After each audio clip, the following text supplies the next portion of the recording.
صحيح ما رأيت النور من وجهك، ولا يوما سمعت العذب من صوتك، ولا يوما حملت السيف في ركبك، ولا يوما تطاير من هنا غضبي كجمر النار، ولا حاربت في أحد، ولا قتلت في بدر صناديدا من الكفار، وما هاجرت في يوم، ولا كنت من الأنصار، ولا يوما حملت الزاد والتقوى لباب الغار. ولكن يا نبي الله، أنا والله أحببتك، لهيب الحب في قلبي كما الإعصار، فهل تقبل حبيبي يا رسول الله؟ هل تقبل؟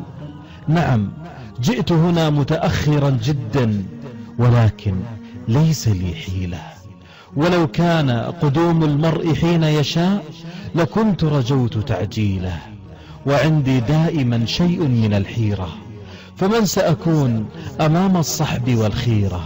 فما كنت أنا أنس الذي خدمك، ولا عمر الذي سندك، وما كنت أبا بكر وقد صدقك، وما كنت عليا عندما حفظك، ولا عثمان حين نراه قد نصرك، وما كنت أنا حمزة ولا عمرا ولا خالد، وإسلامي أنا قد نلته شرفا من الوالد، ولم أسمع بلالا لحظة التكبير، ولا جسم شوى حيا بصحراء بكل هجير، ولا حطمت أصناما، ولا قاتلت في يوم جنود الكفر والتكفير، وما قطعت يدي في الحرب، ولم يدخل هنا رمح إلى صدري يشق القلب، ولم أقدم على شيء ولم أهرب، ولا يوما حملت لواء، ولا واجهت في شمم هنا الأعداء، ولا يوما رفعت الراية خفاقة.